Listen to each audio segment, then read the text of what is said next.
ایک آدمی مبتلا ہے بد نظری کے اندر، تو وہ پوچھتا ہے کہ میں کس طرح اس بد نظری کو چھوڑوں، تو پھر کوئی معالج اس کو علاج بھی بتاتا ہے کہ اس کا راستہ یہ ہے، اس کا طریقہ یہ ہے. اس طریقے کے اوپر عمل کرنے سے، اگر اس طریقے پر عمل کرے گا تو انشاءاللہ رفتہ رفتہ وہ چھوٹ جائے گا. وہ طریقے اگر ہم باہم بیٹھ کر، ایک ساتھ بیٹھ کر ان کا مذاکرہ کریں اور ان کو آپس میں ایک دوسرے سے ذکر کریں تو کچھ بعید نہیں ہے کہ اللہ تبارک و تعالی ان کے ذریعے ہمیں اس بلا سے نکال دے. اب یہ ہمارے اس وقت جو موجودہ حالات ہیں اس میں اصلاح نفس کے لیے ہمارے تجربے کے مطابق حضرت حکیم الامت مولانا اشرف علی صاحب تھانوی قدس اللہ تعالی سرہ نے جو خدمات انجام دی ہیں اور جو اپنا ورثہ چھوڑا ہے، وہ شاید اس وقت اصلاح نفس کے لیے اس سے زیادہ مؤثر اور اس سے زیادہ مفید چیز کوئی اور مجھے نظر نہیں آتی. ان کے ہاں ایک مستقل سلسلہ ایسا رہا کہ لوگ ان کے پاس جاتے تھے، ان کی صحبت میں رہتے تھے، ان کے ساتھ اصلاحی تعلق قائم کرتے تھے.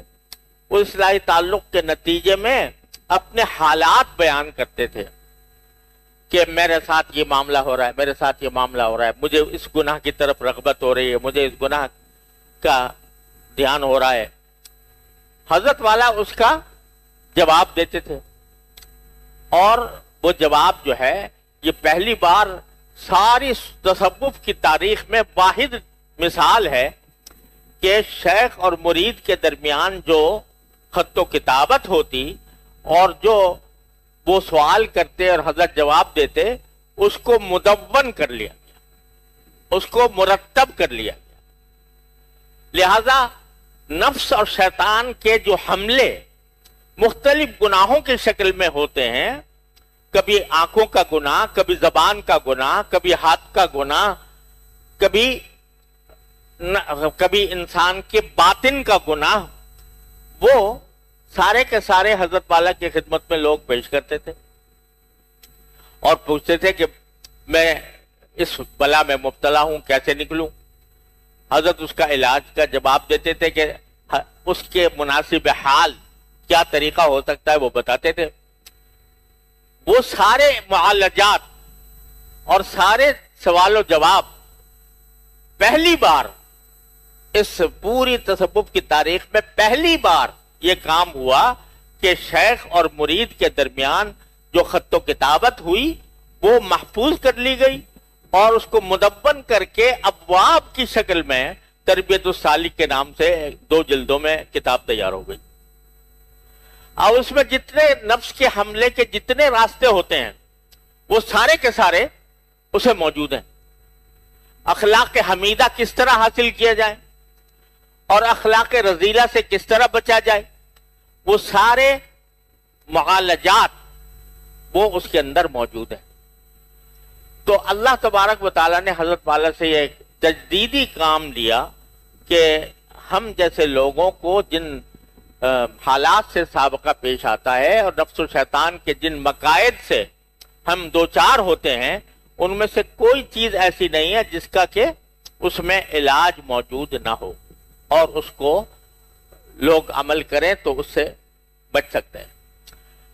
تو اس لیے ہم اس مجلس کے اندر در حقیقت انہی کی تعلیمات اور انہی کے ملفوظات اور انہی کے بتائے ہوئے طریقوں کا مذاکرہ کرتے رہیں تو کچھ بعید نہیں ہے کہ اللہ تبارک و تعالی ہمیں نفس و شیطان کے حملوں سے بچا لے.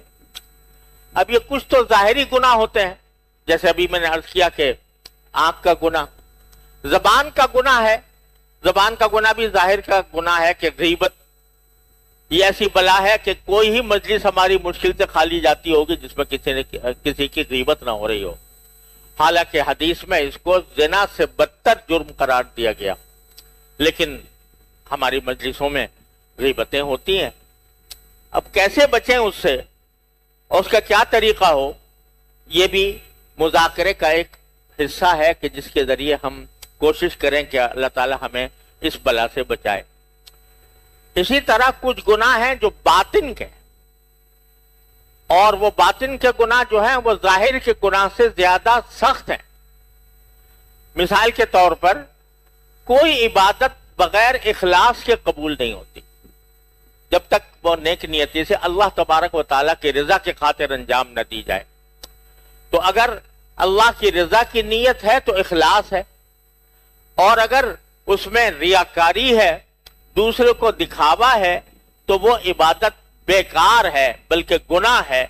بلکہ بعض روایتوں میں اس کو شرک سے تعبیر کیا گیا ہے کہ من صلی یرائی فقد اشرک باللہ، جو ریاکاری کے لیے نماز پڑھے اس نے گویا اللہ کے ساتھ شریک کیا مخلوق کو۔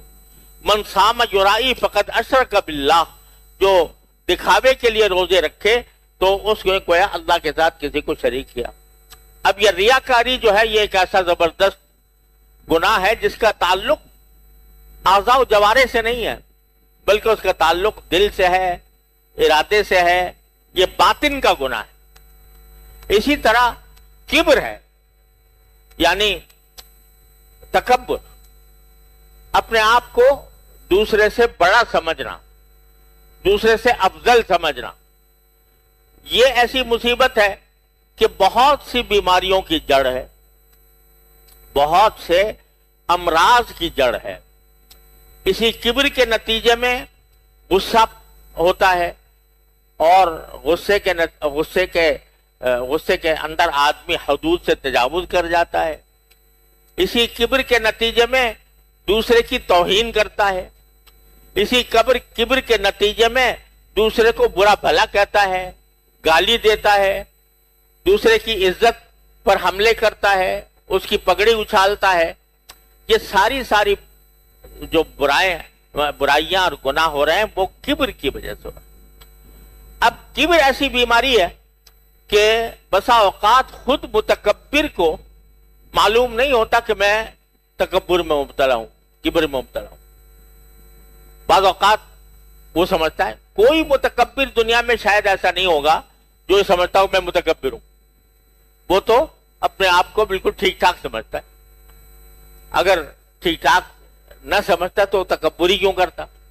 وہ یہ سمجھتا ہے کہ میں بہت زیادہ میں صحیح راستے پر ہوں، اور دوسروں سے زیادہ میں جانتا ہوں، دوسروں سے زیادہ میں علم رکھتا ہوں، دوسروں سے زیادہ میں صحیح عمل کرتا ہوں۔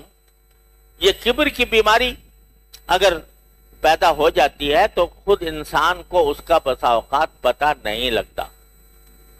تو کیا ہوتا ہے کہ اس میں جو شیخ ہوتا ہے یا جس سے کہ جو معالج ہوتا ہے وہ پہچانتا ہے کہ اس میں کبر ہے یا نہیں ہے، اور پھر اس کا علاج بھی تجویز کرتا ہے۔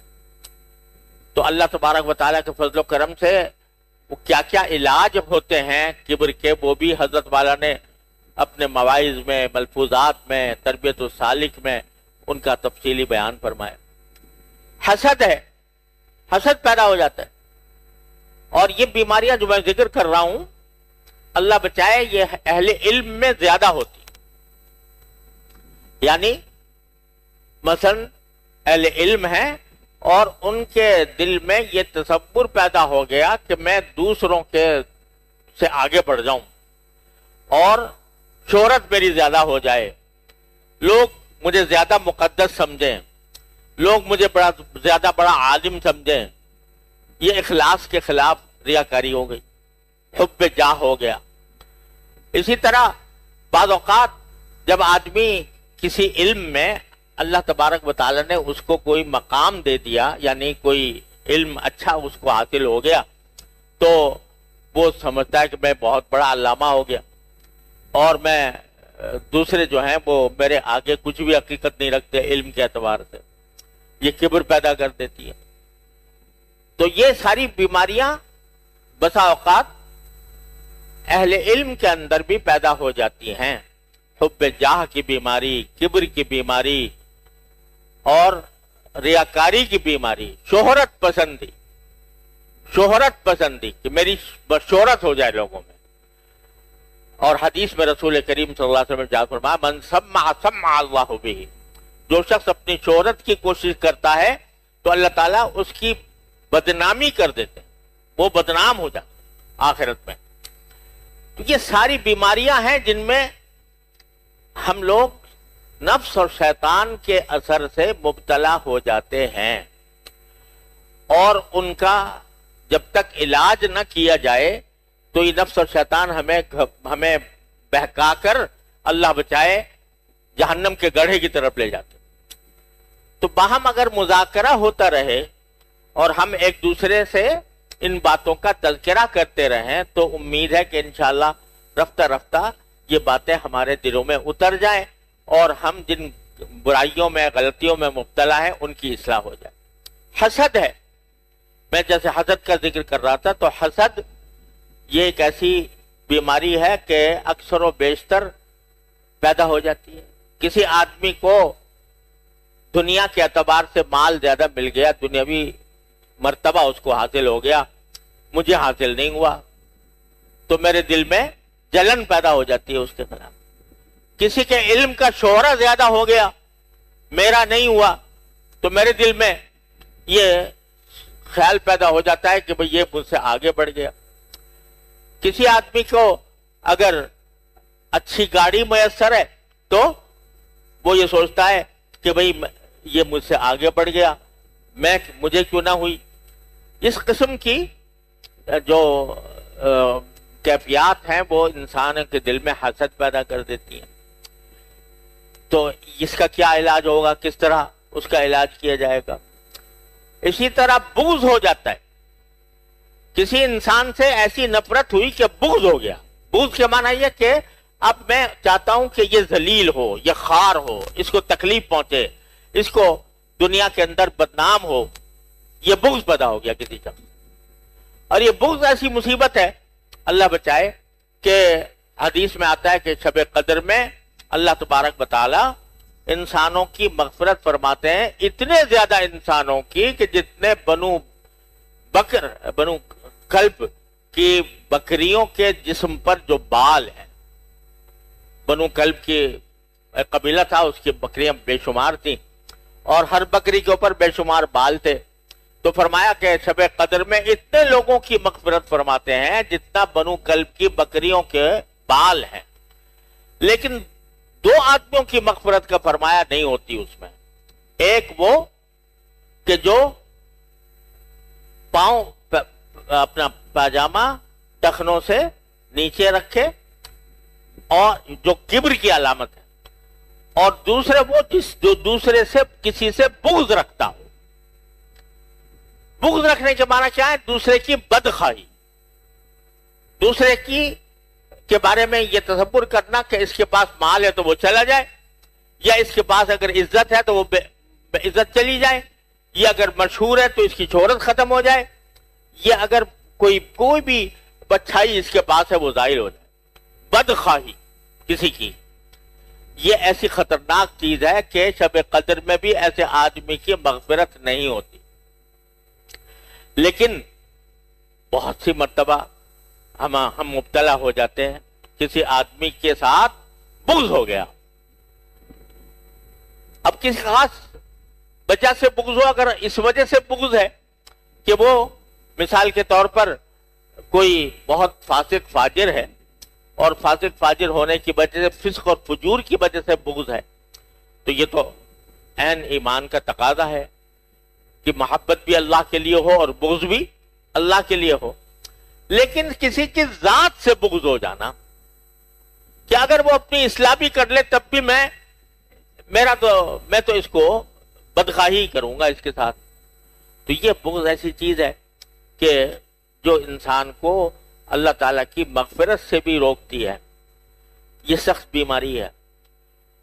تو یہ جو ہم لوگ نفس اور شیطان کے حملوں کا شکار ہیں مستقل، اپنے اعمال ظاہرہ میں بھی اور اپنے اعمال باطنہ میں بھی، اور باطنہ میں زیادہ، ظاہرہ میں کم.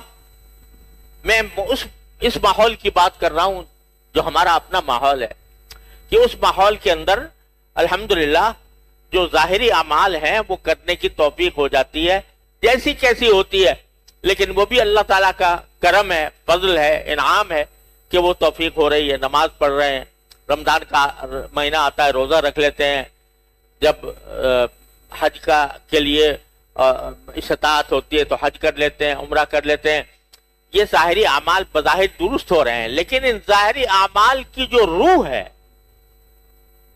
کہ وہ اللہ کے لیے ہو، اخلاص کامل ہو، اور ان کے اندر خشوع ہو، تعلق مع اللہ ہو، اللہ تعالیٰ کے ساتھ محبت ہو، اللہ تبارک و تعالیٰ کی طرف رجوع کرنے کی توفیق ہو، یہ ساری باتیں جو ہیں یہ ان اعمال میں روح پیدا کرتی ہیں۔ وہ روح کیسے پیدا ہو؟ تو اس کا ہی تعلق اسی کو یہ موضوع ہے در حقیقت تصوف کا، نام اس کا تصوف رکھ لو، طریقت رکھ لو، سلوک رکھ لو، احسان رکھ لو، تزکیہ رکھ لو، جو چاہے اس تعبیر کر لو، لیکن اعمال کے اندر روح پیدا کرنا جو اللہ تعالیٰ کے ہاں مقبول ہونے کی شرط ہے، یہ ہے اصل مقصود۔ اسی طرح ان گناہوں سے بچنا کہ جو ظاہر کے گناہوں سے بھی بچنا اور باطن کے گناہوں سے بھی بچنا، یہ ہے دوسرا عظیم مقصود۔ اس کو کس طرح حاصل کیا جائے، اس کے کچھ طریقے ہیں جو بزرگوں نے بتائے ہیں، اس کے طریقے ہیں جن کی تلقین فرمائی گئی ہے، اور خاص طور پر حضرت حکیم الامت قدس اللہ تعالیٰ سرہ کے مواعظ میں، ملفوظات میں، ان کے خطوط میں یہ چیز موجود ہے۔ اس کا اگر ہم باہم مذاکرہ کریں گے تو انشاءاللہ اللہ تعالیٰ سے امید ہے اس کی رحمت سے کہ مذاکرہ کرنے کے نتیجے میں ہمارے اندر ہمت پیدا ہوگی۔ ہمت پیدا ہوگی تو پھر ہمت ہی تمام کاموں کی اصل اور بنیاد ہے۔ جہاں کہیں غلطی ہوتی ہے یا شیطان اور نفس کا غلبہ ہوتا ہے، وہ اس وجہ سے ہوتا ہے کہ ہمارے اندر ہمت نہیں، شیطان کا مقابلہ کرنے کی، نفس کا مقابلہ کرنے کی طاقت نہیں ہے۔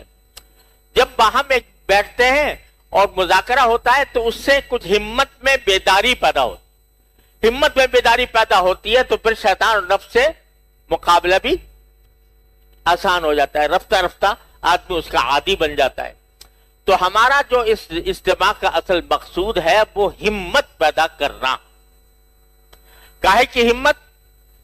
کہ معمورات کی پابندی اور منہیات سے یعنی گناہوں سے بچنے کی کوشش، اس کی ہمت پیدا کرنا۔ یہ ہمت باہمی مذاکرے سے اور بار بار ایک بات کے سننے اور کہنے سے وہ ہمت بیدار ہوتی ہے۔ ہمت بیدار ہوتی ہے تو وہ سارے کاموں کی جڑ ہے۔ آدمی اگر کوئی طاعت انجام دیتا ہے اس کے لیے ہمت کی ضرورت ہے، اگر کسی گناہ سے بچتا ہے تو ہمت کی ضرورت ہے۔ ہمت ہر حال میں جو بنیاد ہے وہ ہمت کو مضبوط کرنا ہے، ہمت کو تقویت پہنچانا ہے، ہمت کو تازہ کرنا ہے۔ تو یہ مجلس جو ہے در حقیقت اس کام کے لیے ہے۔ اب اس میں بعض اوقات ہم کسی کوئی آیت ذہن میں آ جاتی ہے اس پر بات کر لیتے ہیں، کبھی حدیث آ جاتی ہے اس حدیث پر بات کر لیتے ہیں، کبھی کسی بزرگ کا مقولہ آ جاتا ہے اس پر بات کر لیتے ہیں۔ مقصود سب کا ہمت تازہ کرنا، تاکہ ہم اس ہمت کو استعمال کر کے شیطان اور نفس کے حملوں سے بچ سکیں۔ یہ ہے مقصود اس اجتماع کا، یہ اس مجلس